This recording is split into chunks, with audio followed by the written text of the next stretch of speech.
Hello guys, मैं योगेश परिहार, third year MBBS student. आप सभी का कोविड-19 के सेकंड सेशन में बहुत बहुत स्वागत है। दोस्तों, आपका बहुत बहुत शुक्रिया, आपने मेरे पहले वीडियो को बहुत ही अप्रिशिएट करा, बहुत बहुत धन्यवाद उसके लिए। दोस्तों, अगर आपने अभी तक पहला वाला वीडियो नहीं देखा है, दोस्तों यदि आपके मन में कोई भी डाउट्स है कोविड-19 के वैक्सीन को लेकर के, आप हमारे पहले वीडियो को जा करके देख सकते हैं। दोस्तों, इसमें बताई गई हर मेडिसिन आप अपने डॉक्टर से कंसल्ट करने के बाद ही लें। आइए दोस्तों, जानते हैं कोविड पेशेंट को कौन कौन से ट्रीटमेंट दिए जाते हैं। दोस्तों, माइल्ड डिसीज हम कब बोल सकते हैं? जब आपको अपर रेस्पिरेटरी ट्रैक्ट सिम्टम्स हो, साथ में फीवर हो और आपको किसी प्रकार की कोई सांस लेने में तकलीफ ना हो, तब हम कोविड-19 डिसीज को हम माइल्ड कैटेगरी में रखेंगे। दोस्तों, ऐसे में आपको घर पर ही रहना है, यानी कि आपको आइसोलेटेड हो जाना है। वहीं पर दोस्तों आपको मैनेजमेंट प्लान है, उसको फॉलो करना है। दोस्तों, आपको हाइड्रेटेड रहना बहुत जरूरी है। वहीं पर आपको न्यूट्रिशनल फूड लेना बहुत जरूरी है। हैंड सैनिटाइजर यूज करते रहे, फेस मास्क को यूज करते रहे। दोस्तों, वहीं जो बच्चे 2 साल से अधिक आयु वाले होते हैं वो भी फेस मास्क का यूज कर सकते हैं।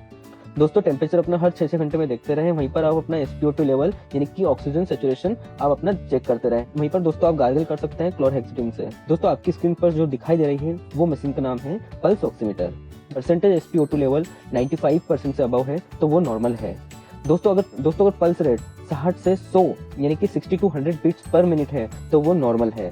दोस्तों, अगर PI परसेंट यानी कि परफ्यूजन इंडेक्स परसेंट अगर 0.02% से 20% तक है तो वो दोस्तों नॉर्मल है। वहीं पर दोस्तों थर्मामीटर की बात कर लेते हैं। बॉडी टेम्परेचर अगर फ़ारेनहाइट की अगर अपन बात करें तो 98.6 डिग्री फ़ारेनहाइट होता है। वहीं पर डिग्री सेल्सियस में 37 डिग्री होता है। बॉडी फीवर टेम्परेचर की अगर अपन बात करें इन केस ऑफ एडल्ट, अगर हम एक्सिलरी या फिर ओरली अगर चेक कर रहे हैं तो इसकी रीडिंग फ़ारेनहाइट में 100 डिग्री से अबव आएगी। वहीं पर दोस्तों डिग्री सेल्सियस में 37.7 डिग्री सेल्सियस आएगी। वहीं पर दोस्तों बच्चों में देखा गया है 5 साल से कम उम्र वाले बच्चों को रेक्टल के थ्रू टेम्परेचर नापा जाता है। वहीं पर दोस्तों ये मोस्ट एक्यूरेट होता है और इसकी रीडिंग डिग्री फ़ारेनहाइट में 100.5 डिग्री फ़ारेनहाइट से ज्यादा होती है। वहीं पर डिग्री सेल्सियस में 38 डिग्री होती है। दोस्तों, ऐसे कौन कौन सी ड्रग्स हैं, कौन कौन सी ऐसी मेडिसिन हैं जो कि हमें माइल्ड डिसीज में लेना चाहिए? दोस्तों, टैबलेट पैरास्टामोल 500 mg की हमें जरूरत के अनुसार लेना चाहिए। अगर हमारा टेम्परेचर 100 डिग्री फ़ारेनहाइट से अगर ज्यादा है तो दोस्तों वहीं पर आप 500 mg विटामिन C की टैबलेट भी ले सकते हैं जो कि दिन में आपको एक बार लेनी है, वो आपको 2 हफ्ते तक कंटिन्यू रखनी है। वहीं पर दोस्तों 50 mg जिंक की टैबलेट जो कि आपको दिन में एक बार लेना है, 2 हफ्ते तक आपको कंटिन्यू रखना है। दोस्तों, आगे मैं बढ़ूं उससे पहले मैं आपको बता देना चाहता हूँ, कोई सी भी मेडिसिन लेने के पहले आप अपने डॉक्टर से जरूर सलाह लें। दोस्तों, अभी तक हमने जाना था माइल्ड डिसीज को, अब हम जानते हैं मॉडरेट डिसीज को। मॉडरेट डिसीज की कंडीशंस क्या क्या है? दोस्तों, रेस्पिरेटरी रेट अगर 24 से ज्यादा है यानी कि 24 से ज्यादा है एडल्ट में, दोस्तों ये नॉर्मल होता है 12 से 16 यानी कि 12 to 16 breath per minute. Respiratory rate more than 24 in adults अगर इन्फेंट है जो कि 2 महीने से कम उम्र का है और उसमें रेस्पिरेटरी रेट 60 से ज्यादा देखा गया है।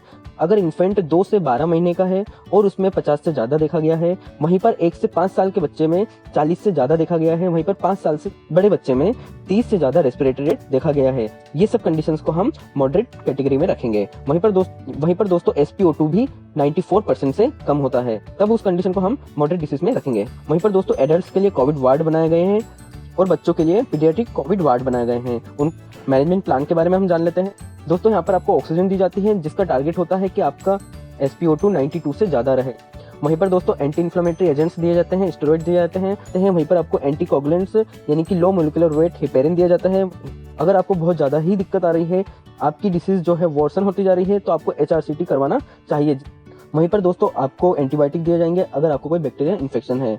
दोस्तों, ऐसी कौन सी कंडीशन होगी जब हम कोविड-19 के पेशेंट को सीवियर डिसीज की कैटेगरी में रखेंगे? अगर एडल्ट्स में रेस्पिरेटरी रेट 30 से ज्यादा है तो दोस्तों हम इस पेशेंट को सीवियर डिसीज की कैटेगरी में रखेंगे।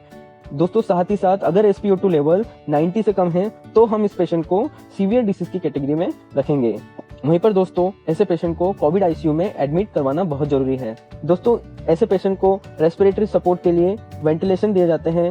वहीं पर दोस्तों प्रॉन वेंटिलेशन बहुत ही ज्यादा फायदेमंद होता है। इनमें एंटी इन्फ्लेमेटरी एजेंट्स स्टेरॉइड दिए जाते हैं, एंटीबायोटिक्स दिए जाते हैं। अगर कोई बैक्टीरिया इन्फेक्शन है तो इम्यूनोमोड्यूलेटर दिए जाते हैं जैसे टोसिलीजुमाब हो गया। वहीं पर दोस्तों anticoagulant low molecular weight heparin दिया जाता है। वहीं पर दोस्तों लैब एंड रेडियोलॉजिकल फाइंडिंग्स बहुत इंपॉर्टेंट होती है, या फिर इन्फेक्शन कितना फैला है ये सब जानने के लिए हम HRCT करवा सकते हैं दोस्तों अब हम बात करेंगे विराफिन की, जो कि जाइडस कैडिला के द्वारा बनाई गई एक वैक्सीन है। दोस्तों जाइडस कैडिला का हेडक्वार्टर अहमदाबाद में है, वहीं पर ये 4th रैंक में आता है इंडियन फार्मास्यूटिकल इंडस्ट्री में। दोस्तों ये 5 स्टेट्स हैं जहां पर ये सिचुएटेड है, जैसे गुजरात, महाराष्ट्र, गोवा, हिमाचल प्रदेश, सिक्किम, और ये इंटरनेशनली भी US और ब्राजील में सिचुएटेड है। जाइडस कैडिला द्वारा बनाई गई वैक्सीन विराफिन, जिसको इमरजेंसी अप्रूवल मिल चुका है DCGI की तरफ से, drug controller general of India की तरफ से, जो एक एंटीवायरल ड्रग है जिसका दावा है विराफिन से कोविड पेशेंट को 7 दिनों में ट्रीट किया गया है, वो भी 91% रिजल्ट के साथ। दोस्तों विराफिन का सिंगल डोज दिया जाएगा, वो भी सबक्यूटेनियसली, यानी कि अंडर द स्किन। वहीं पर दोस्तों स्पुतनिक की बात कर लेते हैं। स्पुतनिक एक रशियन मेड वैक्सीन है जिसका नाम स्पुतनिक 5 है, जिसका इमरजेंसी यूज के लिए DCGI ने अप्रूव किया है। वहीं पर दोस्तों डॉक्टर रेड्डीज लेबोरेटरी ने भारत में वो स्पुतनिक का मैन्युफैक्चर करेगी। दोस्तों इस पर human clinical trial second phase पर है। बायोलॉजिकल ईस्ट नोवेल कोविड-19 वैक्सीन के बारे में जान लेते हैं। दोस्तों इसका फर्स्ट और सेकंड फेज अभी ऑनगोइंग में है। वहीं पर इसके 2 डोज लगाए जाएंगे। दोस्तों इसके 2 डोज के बीच का गैप 4 वीक रहेगा। वहीं पर दोस्तों ये इंट्रामस्कुलरली दी जाएगी। अगली वैक्सीन है दोस्तों इंटरनेजल वैक्सीन, जो कि BBV154, जिसको भारत बायोटेक कंपनी मैन्युफैक्चर कर रही है। दोस्तों नेजल रूट से दी जाएगी। इससे काफी उम्मीद है भारत के लोगों को। इन्फेक्शन को ब्लॉक करेगी, साथ में ट्रांसमिशन होने से भी रोकेगी। दोस्तों ह्यूमन क्लिनिकल ट्रायल के फर्स्ट फेज पर चल रही है। दोस्तों वहीं पर अपने को जान लेना चाहिए कोवावैक्स के बारे में। ICMR और सीरम इंस्टीट्यूट ऑफ इंडिया दोनों मिलकर इसे मैन्युफैक्चर कर रही है। ये अपने 2nd और 3rd क्लिनिकल ट्रायल पर चल रही है। दोस्तों व्हाट्सएप यूनिवर्सिटी पर कई सारे रूमर्स फैल रहे हैं। उनमें से एक रूमर ये भी है जहां पर कोरोना को ठीक करने या उससे बचाव करने के लिए अलग अलग नुस्खे बताए जा रहे हैं। जैसे कोई कपूर सूंघने को, तो कोई कपूर को जलाकर हवा शुद्ध करने की बातें कर रहा है। दोस्तों इन नुस्खों से ना तो कोरोना मरता है, ना ही इससे आपकी ऑक्सीजन की जरूरत को कम कर सकते हैं। दोस्तों ट्विटर पर डॉक्टर पालकर ने ट्वीट करके अपने एक पेशेंट के बारे में जानकारी दी, जिसकी मैं आपसे जिक्र कर रहा हूं। दोस्तों डॉक्टर पालकर अपने पेशेंट के बारे में बताते हैं, जिसमें उनके पेशेंट ने ऑक्सीजन सिलेंडर को छोड़कर कपूर सूंघने वाला टोटका अपनाया, जिससे कि पेशेंट की ऑक्सीजन सैचुरेशन 95 से कम होकर 65 तक पहुंच गई, जिससे पेशेंट को भयानक खांसी का सामना भी करना पड़ा। दोस्तों डॉक्टर सही समय पर वहां नहीं पहुंचते तो पेशेंट की जान बचना भी मुश्किल था। डॉक्टर पालकर ने जल्दी से पेशेंट को प्रोन पोजीशन यानी कि पेट के बल लेटाया और ऑक्सीजन दी। उसके 15 मिनट बाद ही हालत स्थिर हुई। दोस्तों ऐसे में पेशेंट की जान भी जा सकती है, बहुत नुकसान हो सकता है, इसलिए इन पुड़ियों को पेशेंट से दूर ही रखें। ये ऑक्सीजन का विकल्प बिल्कुल भी नहीं है। दोस्तों मैं आयुर्वेद के बिल्कुल खिलाफ नहीं हूँ। अजवाइन, कपूर जैसी कई सारी चीजें हैं जो कि आयुर्वेदा ने उनके अपने अपने फायदे बताए हैं।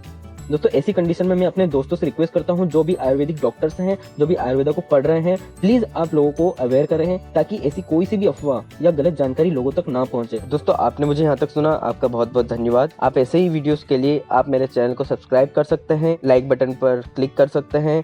वहीं पर आप अपने दोस्तों और जो जरूरतमंद लोग हैं जिनको ये जानकारी जानना चाहिए, उन लोगों तक आप इसे पहुँचा भी सकते हैं। Thank you so much.